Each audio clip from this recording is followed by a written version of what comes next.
students of Charles University themselves posted on social media, expressing concern about a troubling trend.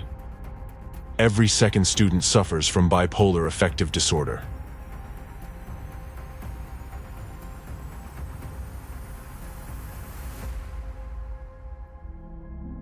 This circumstance confirms the fact of external manipulative interference in the subconscious minds of this university's students.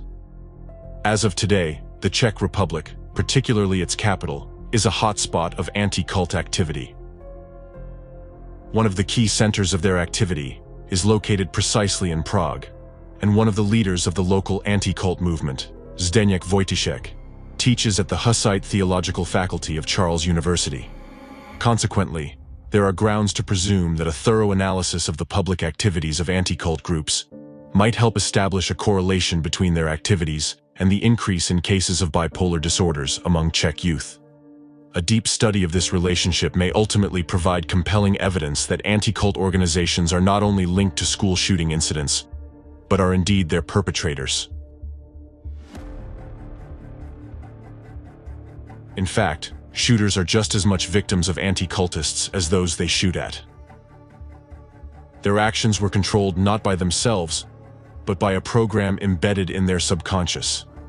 An unprepared person is powerless against such subconscious intervention.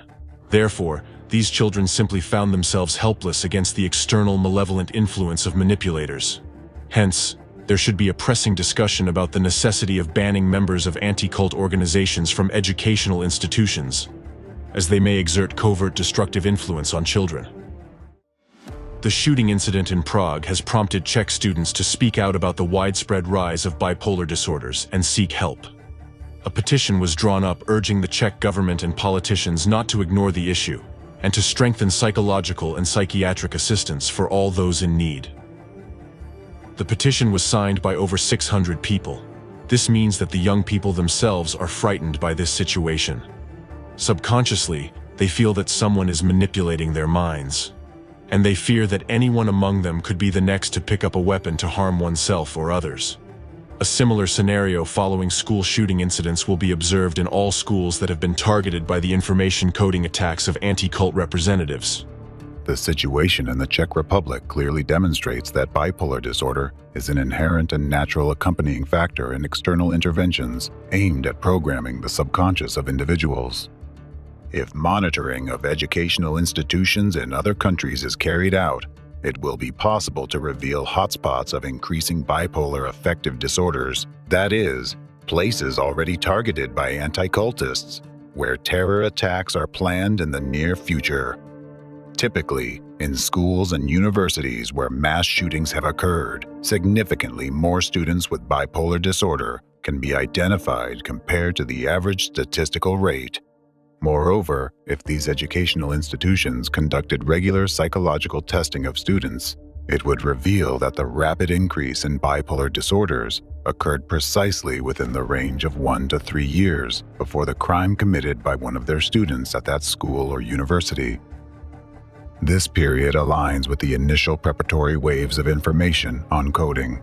The strongest impact from the implanted destructive program will be felt by the future shooter themselves. However, once they carry out the act, bipolar disorder will disappear because the cause triggering the internal conflict disappears. The person makes a final choice.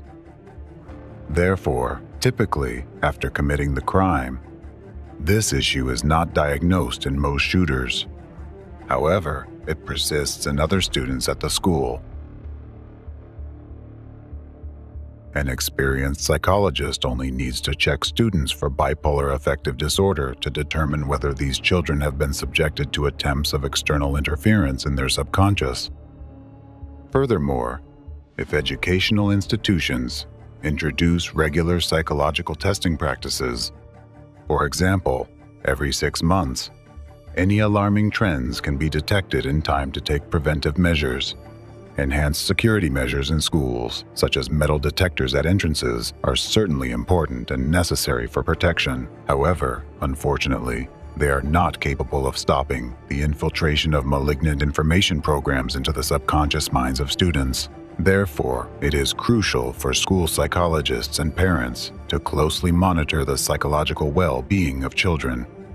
In particular, attention should be paid to important markers, such as the development of bipolar disorder. Children themselves are likely to attempt to conceal these conditions because they are frightened by them, often not realizing that these states are artificial and induced by remote information coding through media and internet content they encounter. Thus, a simple factor like caring for the psychological welfare of children and implementing diagnostic procedures to detect bipolar affective disorder is an essential element in preventing tragic events. The third method for preventing armed attacks in educational institutions: monitoring the country's information field. Another marker that may indicate the preparation site for future crime is the uneven dissemination of information about new cases of school shootings. When a high-profile armed attack occurs at an educational institution with a large number of casualties, it naturally resonates widely in society, and the news wave covers the entire country.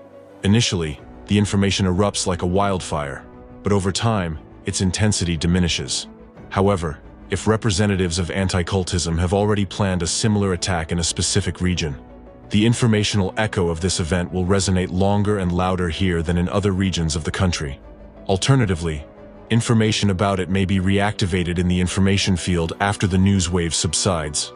It is important to note here that the names and images of the criminals continue to appear in the news, remaining in the information field of the region or city. This leads to a covert heroization of the shooters, with the key embed spreading that humanity will remember them for life. This phenomenon is a red flag for vigilant observers. If you notice such a trend in your city, be vigilant. The dissemination of a heroized image of shooters is the first preparatory wave of information coding, and a fundamental implant on which the future behavior of the shooter is built. If somewhere this image is artificially sustained in the information space, it means that the psychological indoctrination of the next shooter has already begun in one of the schools in this region. At the same time, conducting psychological testing across educational institutions in the city to detect a sudden increase in the number of bipolar disorders can with a high probability identify the school or university where representatives of anti-cultism have planned the next case of school shooting.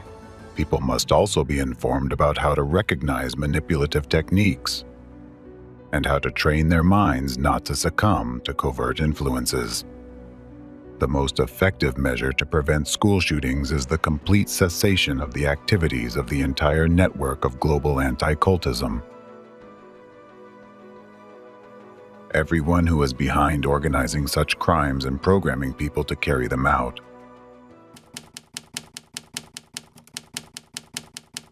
School shooting is a controlled process. The fact that seemingly uncontrolled school shootings are actually a controlled process is evidenced by statistics and chronology of their spread. To gain a more detailed understanding of this trend, let's analyze the incidence and growth of the number of such crimes in various countries where they have occurred. School shootings in Russia. For quite a long time, no evidence of cases of mass shootings in schools has surfaced in Russia. In the 1990s, only one such crime was widely known: the incident at the Kamyshin Cadet School in 1997.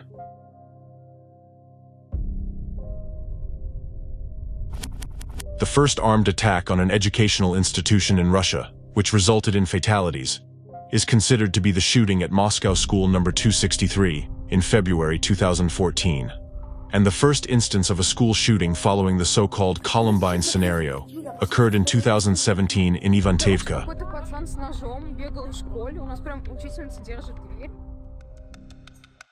What can explain the sudden appearance of a phenomenon such as school shootings in a territory where it was previously uncommon? How can it be explained other than by outside interference?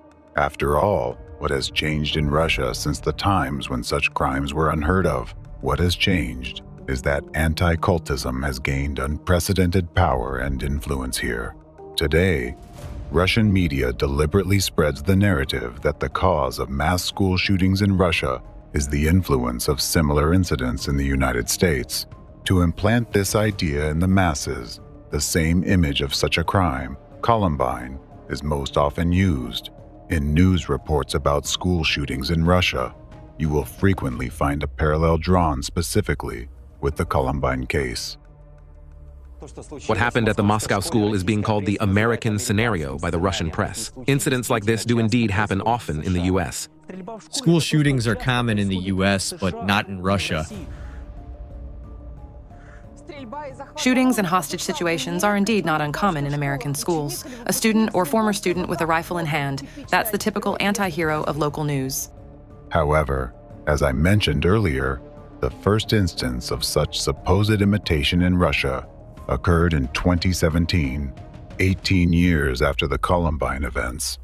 Why did it take so long for the first imitator to appear in Russia? The answer is simple. Because it's not just imitation. Someone allowed this precedent to happen in Russia and ensured it received widespread publicity. Some Russian propaganda figures, authors, and proponents of the theory alleging the harmful influence of the USA on school shootings in Russia claim that these incidents are characterized by organized activity, supposedly initiated by the US. This argument is supported by a simple propaganda narrative. It is so because historically, the US has always been opposed to Russia on the geopolitical stage. Therefore, America is an enemy, and in this way, the enemy is attacking Russia. However, logically thinking, it is the United States itself that suffers much more from school shootings. Why? Why would they attack themselves? It would be more logical to assume that America suffers the most precisely because its adversaries subject it to massive and regular attacks. The truth is that both the American and Russian peoples are subjected to cynical and sophisticated attacks from their common enemy, global anti-cultism. By trying to divert attention and shift all the blame onto the allegedly bad example set by the United States, the hidden shadow force, who is the ideological mastermind of anti-cultism and terrorism, intended to create a visible image of an enemy, obscuring its own tracks behind mass shootings in both Russia and America, behind the Columbine tragedy and the phenomenon of school shootings as a whole. Today, the threat of school shootings in Russia has become a serious societal issue.